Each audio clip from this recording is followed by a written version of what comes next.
Buenos días, mi niño, y feliz inicio de semana.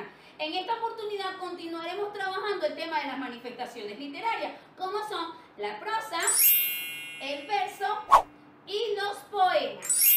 En cada una de estas manifestaciones literarias, el tipo de lenguaje es totalmente diferente. ¿Por qué? Porque en él se va a manifestar la belleza artística del autor, utilizando los recursos literarios como lo hemos visto anteriormente. Especialmente son la humanización y la comparación. Entonces te invito a que vayamos a conocer un poco más sobre lo que es la poesía y sus elementos.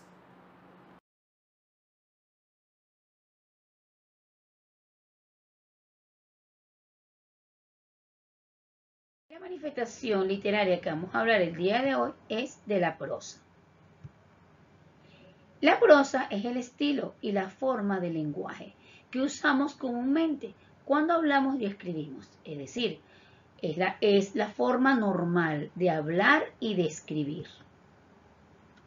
En la creación de cuentos y novelas generalmente utilizamos la llamada prosa literaria, es decir, que podemos utilizar los recursos literarios para darle belleza artística a la obra. En cambio, los textos de los trabajos históricos, científicos y periodísticos, entre otros, los escribimos con otro tipo de prosa, es decir, la prosa expositiva o la informativa. Pero todo está escrito en prosa, es decir, la forma normal de hablar y de escribir se le llama prosa. Es la que utilizamos en los libros, en los textos, en las cartas, en los periódicos, en los cuentos, en las revistas y así sucesivamente. Continuemos.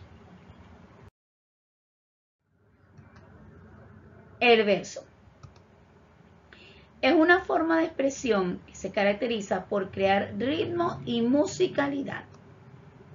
También llamamos verso a cada una de las líneas de un poema, es decir, cada poema está constituido por versos. Cada línea de un poema es un verso.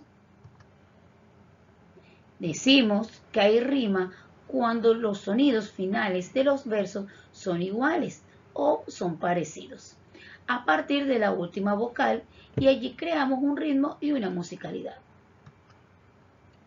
Entonces, ¿qué son las estrofas?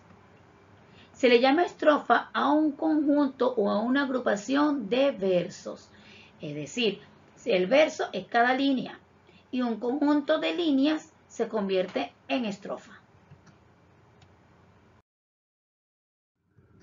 Veamos unos ejemplos.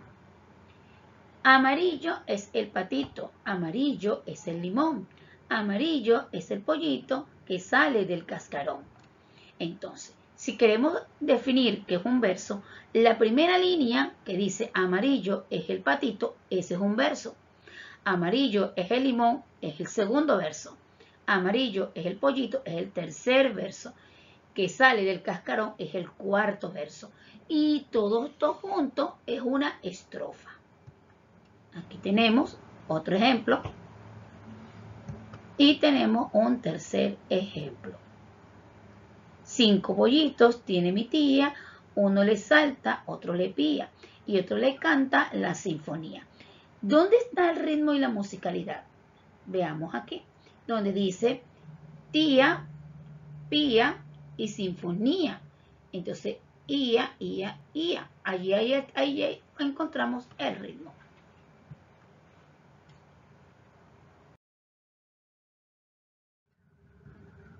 Continuemos entonces. La otra manifestación literaria que reúne a los versos y a las estrofas le llamamos poemas. Son los textos o composiciones escritas en verso que transmiten emociones o sentimientos. Los poemas buscan despertar diferentes sensaciones y estados de ánimos en quien los lee, porque generalmente en los poemas lo encontramos que su contenido o su tema habla sobre amor, sobre tristeza, sobre alegría, emociones. Y cuando alguien los está leyendo, le produce tener una empatía con lo que se está leyendo. Pueden tratar de temas variados, como el poder de la naturaleza, la amistad, la soledad, el amor y entre otros. Veamos aquí. El sapo distraído. El sapo tornasolado se ha encontrado con un venado. Caminando paso a paso, se dieron un fuerte abrazo. Buscaban la mermelada para una rica tostada. Buscaban la mantequilla para saborear la tortilla. Entonces, vamos a ver dónde está el ritmo y la musicalidad. Está en la última palabra de cada verso a partir de la sílaba tónica. En este sentido, las palabras son tornasolado, venado, paso, abrazo, mermelada, tostada, mantequilla y tortilla.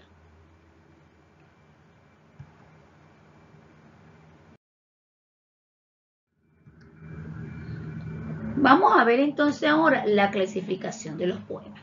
Los poemas se clasifican en un gran número y cantidad de ellos, pero en esta oportunidad solo hablaremos de dos. Número 1, los poemas cultos. Las palabras que se componen en este tipo de poemas son elegidas cuidadosamente, porque deben tener un ritmo, una musicalidad y debe tener una expresión. Es decir, debe tener un sentido. No son palabras que se van a unir sin sentido, sino que cuando se unen todas van a formar un conjunto y ese conjunto se le va a llamar estrofas. Su lenguaje es más elaborado y artístico. No siempre poseen ritmo y musicalidad. En los poemas actuales podemos encontrar que muchos de ellos no tienen rima y no tienen musicalidad, pero siguen siendo poemas. Veamos entonces los siguientes. Poemas populares. Estos se utilizan en un lenguaje muy sencillo y fácil de entender, ya que va dirigido a cualquier tipo de persona o a cualquier tipo de audiencia. Sus temas están relacionados generalmente con las tradiciones o las costumbres de un pueblo, sobre la vida diaria y también los elementos de la naturaleza. Veamos dos ejemplos. La luna es un poema culto y el poema a Simón Bolívar es un poema popular. Observen la estructura del poema en el poema La luna. Aquí estamos hablando de cada línea es un verso y un conjunto de versos constituyen una primera estrofa. Luego viene un conjunto de versos de nuevo y componen la segunda estrofa. Y por último tenemos otro conjunto de versos y encontramos una tercera estrofa. Es decir, cada línea es un verso. Cada conjunto de líneas conforman una estrofa. Y todas las estrofas juntas forman un poema. Espero que le haya